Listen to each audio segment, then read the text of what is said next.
many boarding this plane today, it is a chance to go back to their native homeland. For my own children, a chance to see where their mother was born and have their grandparents along to share memories of the beautiful Abruzzi region.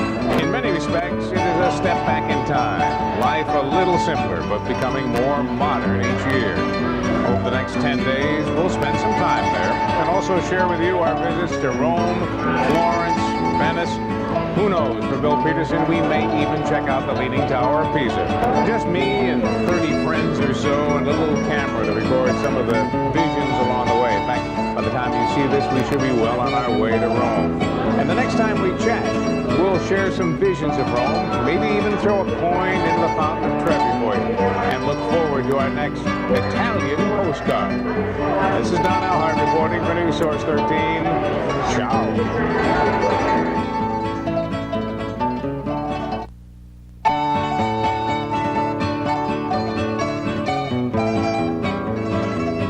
From Rome, and this the first of many Italian postcards on this summer vacation. Pretty much your usual vacation. We arrived very early in the morning, tried to catch an early morning sunrise as we approached Rome, landed at the airport, and of course our first chore was to gather up the luggage and meet our tour guide and bus driver, our home away from home for the next 10 days. He took us almost immediately to the Hotel Imperial.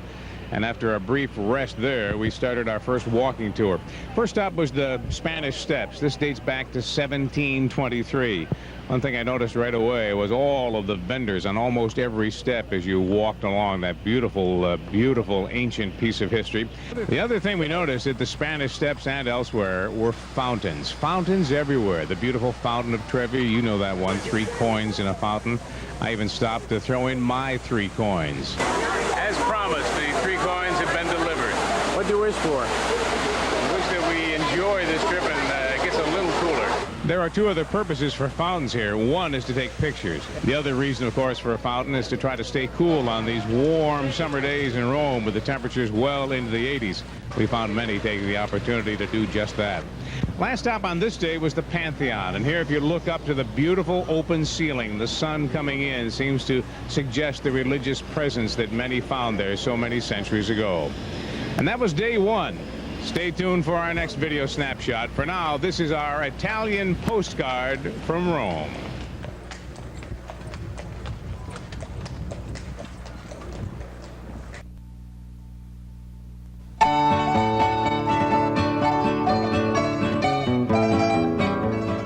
Our second day in Rome was a typical tourist day, although I have to confess I do look at things a bit differently. We left our hotel, and our first stop was the Roman Forum, some lessons in ancient history. I learned where the phrase pigeonhole comes from. Then it was on to the Vatican. St. Peter's Square, again some breathtaking scenes of St. Peter's Basilica. For me, the lesson of the day, wear pants. It's a very simple rule in the Vatican. There are no shorts allowed. The guards are always watching.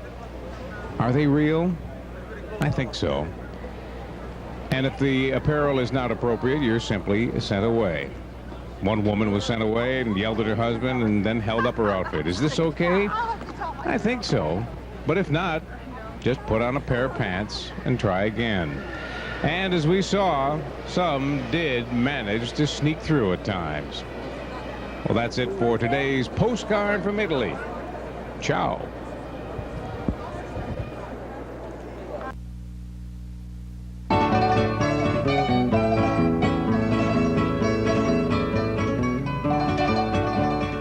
Hello again from Rome. We are standing along Via Veneto, where our hotel is located, and traffic is moving very swiftly. Tonight we take a look at relationships between Rochester and Rome as far as business is concerned. As you look all around this beautiful city, you're reminded sometimes of Rochester, whether it's in the form of a Kodak sign or the many people that are endlessly taking pictures. We even, at the St. Peter's Square, found some ancient papal references to our own DePaulo's Bakery in Rochester. For me, though, reminders of downtown vendors, and perhaps after this, my next career. Now, at first glance, it looks like any sidewalk stand, but on closer inspection, it turns out to be a little truck. Just pull up and open shop, and when day is done, you simply drive home. Who knows? You might see me on Main Street in downtown Rochester with that little truck next summer. This is Don Alhart with tonight's Postcard from Italia.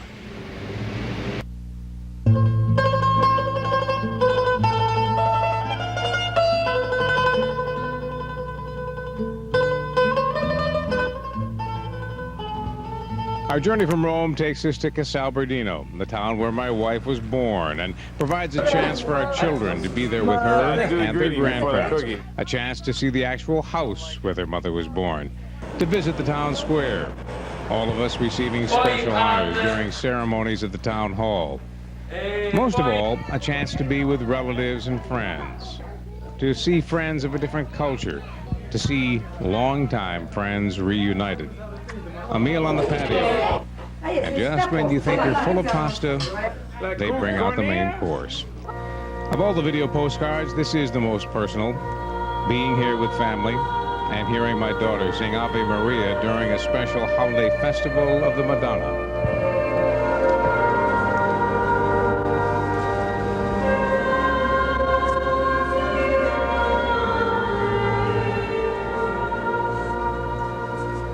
This day, we celebrate the Italian equivalent of the 4th of July, a chance to walk along the beach and on that very same beach at night share fireworks. We dine and dance with friends new and old on a video postcard from Italy.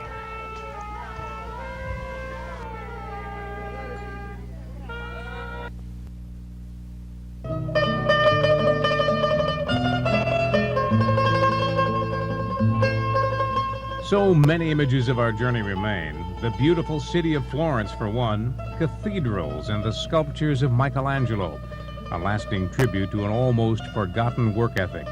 Until, of course, you find an 87-year-old man who each day peddles books from his cart. Outside Florence, my chance to attend a Rotary Club meeting as a welcomed guest. And on the way home, an evening stop at Pisa. Dimly lit at night, but easy to see, it really does lean. And a common thread, pigeons. We found them in Florence. We found them in Venice. Some really found them. And sometimes the pigeons found you. Venice was one of my favorites. The winding canals and gondolas. Most of all, though, I remember the people. Thanks to the 31 on tour who patiently posed for my camera. Thanks to my in-laws, Anna and Zopito del Corvo, for being with me, my wife, and children on a wonderful exploration of heritage. A wonderful journey. And yes, it is nice to be home.